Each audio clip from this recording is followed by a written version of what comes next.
Queridos amigos, les saludamos con el cariño de siempre. Estamos comenzando su programa Creed en sus Profetas, el programa que dedica unos minutos diariamente dentro de la programación de Nuevo Tiempo al estudio de la Palabra de Dios, complementado con el espíritu de profecía. Para esta hermosa tarea nos congregamos en torno a esta mesa en el estudio de Nuevo Tiempo junto al pastor Bruno Razo. Gracias, Pastor Ever, un gusto siempre estar contigo. Agradecemos a nuestros amigos que nos acompañan diariamente y también a todo el equipo que aquí en el estudio y en el control hacen posible que compartamos momentos reflexivos sobre la palabra de Dios y su mensaje. Hoy, segunda carta a los Tesalonicenses, capítulo 3. En el capítulo 3 de esta muy importante carta a los creyentes que estaban en la ciudad de Tesalónica, dedica estas últimas frases de su epístola, el apóstol Pablo, a hablar un poquito sobre la necesidad de que la palabra de Dios sea glorificada en la vida del creyente. Y una de las maneras en que el creyente muestra que es un testimonio vivo del poder de Dios es que todo hijo de Dios tiene que trabajar. Interesante que él incluye el deber de trabajar del Hijo de Dios. Hasta el mismo mandamiento que dice del día sábado dedicado a Dios, dice también 6 días trabajarás. Claro. ¿No? Y él me parece que aquí es muy enfático. Alguna cosa estaba sucediendo en Tesalónica, parece que algunos con el pretexto de que Jesús iba a volver en sus días, empezaron a enseñar que ya no había necesidad de trabajar. Y entonces en el versículo 10 del capítulo 3 dice, porque cuando estábamos con vosotros, os ordenábamos esto, si alguno no quiere trabajar, tampoco coma. Ahora, parece que a él una de las cosas que más le molestaba al apóstol Pablo era la ociosidad. ¿Qué nos amplía Elena White? Bien, ella dice así, el apóstol consideraba en sus días que la ociosidad es un pecado, y los que se complacen ahora en este mal deshonran su profesión de fe. Están inclinados a criticar al fiel obrero y traen baldón sobre el evangelio de Cristo. Apartan de la senda de la verdad y la rectitud a los que de otra manera creerían. Debería advertírsenos a que no nos relacionemos con aquellos que por su proceder colocan una piedra de tropiezo en el camino de otro. Si alguno no obedece a lo que decimos por medio de esta carta, dice el apóstol, a este señaladlo y no se junten con él para que se avergüence, pero no lo tengan por enemigo, sino amonéstenlo como un hermano. Si no acepta la admonición de los siervos del Señor y sigue su propia voluntad y su propio juicio debido a la inspiración de Satanás, su guía, traerá sobre él su propia ruina y llevará su propio pecado. O sea, primero te dice como que no te juntes, ¿no? En el sentido de no compartir ese pecado. Claro. Pero después, pero sí, acérquense para ayudar, para amonestarlo, para ayudarle, ¿no? La palabra de Dios siempre hace esta tensión y este contraste. Jesús dice, ustedes no son del mundo, pero dice, pero vayan al mundo, ¿no? Claro. Pero vayan al mundo, pero no para que se les peguen las cosas del mundo, sino para transformar el mundo. Ustedes son luz para el mundo, tienen que ser luz para el mundo. Pero por el otro lado dice, no améis el mundo ni las cosas del mundo, ¿no?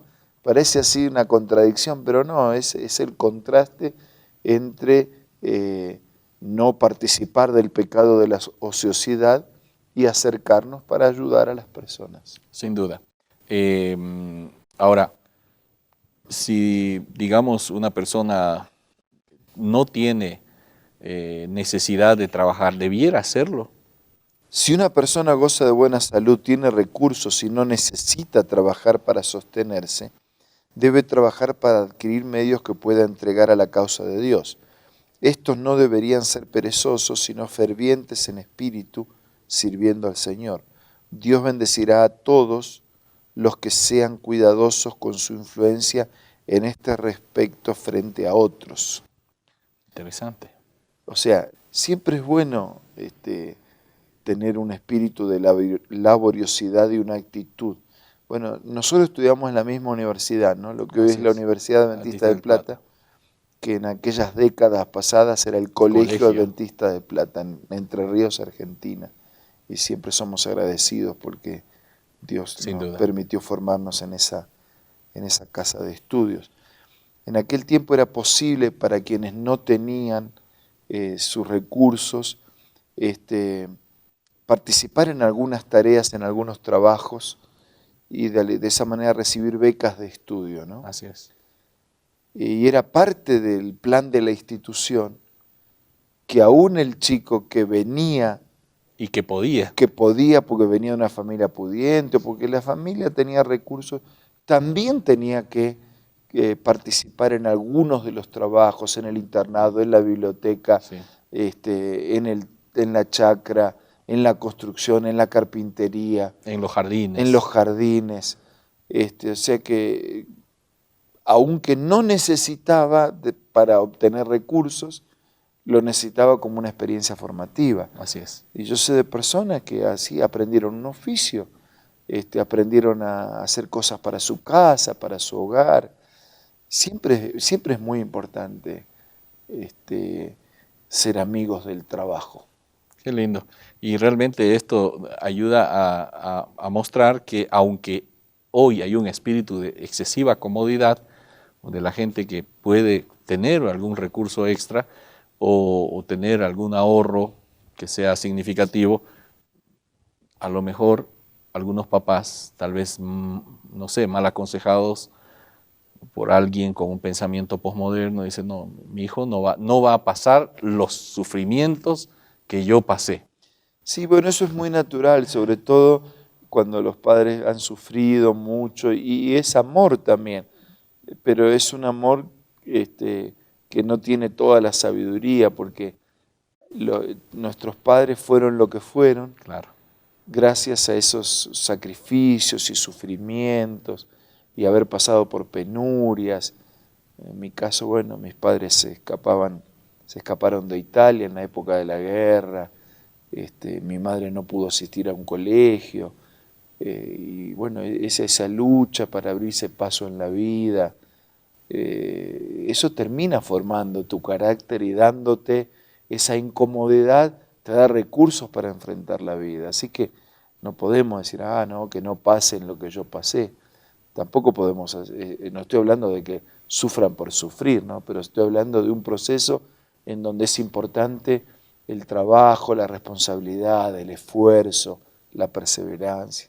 Cuando nosotros estudiábamos se notaba que los que teníamos que trabajar terminábamos nuestros requisitos escolares antes de los que trabajaban menos porque no necesitaban trabajar tanto, porque acomodas tu día de otra manera, sí, tu sentido, tu ritmo, tu responsabilidad.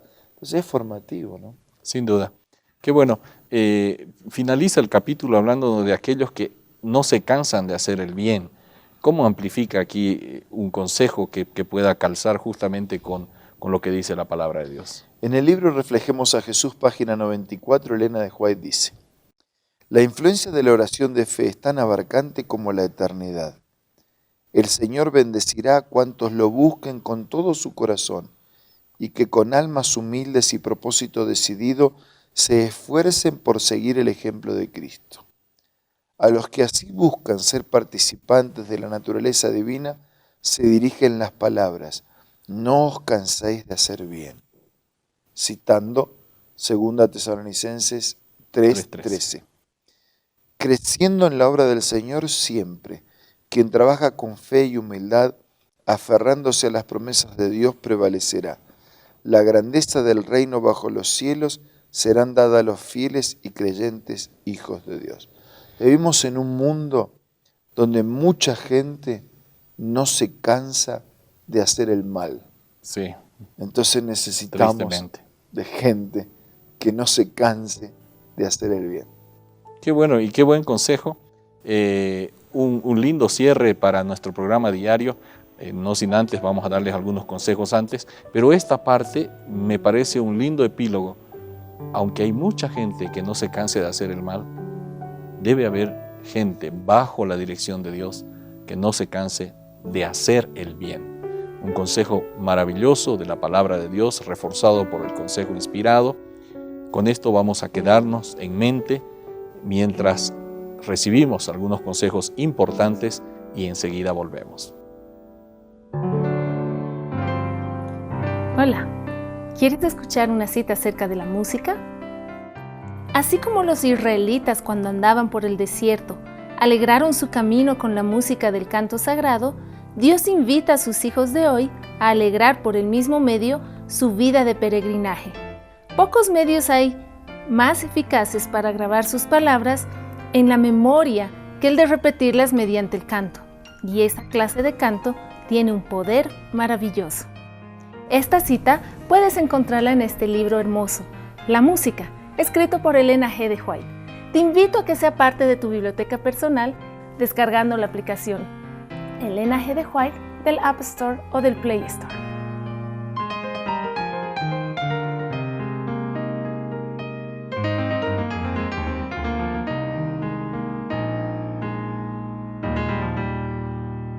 Gracias por continuar en sintonía de Nuevo Tiempo, la señal de esperanza. No se olviden, queridos amigos, tenemos estudios bíblicos que queremos ofrecerles. La Biblia habla, por ejemplo, o también una profundización de los libros de Daniel, Apocalipsis, las profecías de Daniel, las profecías de Apocalipsis. Están a su disposición en el sitio de internet estudielabiblia.com. No se olvide entonces, ahora queremos ofrecerles los últimos consejos del día. Una declaración de Pablo, también del apóstol San Pablo, cuando escribió a los Gálatas, dice: no se engañen, Dios no puede ser burlado, todo lo que el hombre siembra, eso también va a cosechar. No se cansen de hacer el bien. Vamos a orar. Señor, danos en Jesús este espíritu de no cansarnos, de no claudicar, de no desistir de hacer el bien, de vivir contigo, de caminar con Jesús, de hacer tu voluntad. Bendícenos a todos, te lo pido, te lo agradezco en el nombre de Jesús. Amén. Amén. Amigos, esto ha sido Creer en sus profetas del día de hoy. Nos despedimos solo por algunas horas. El día de mañana, Dios mediante, estaremos con ustedes a través de la señal de Nuevo Tiempo, señal de esperanza.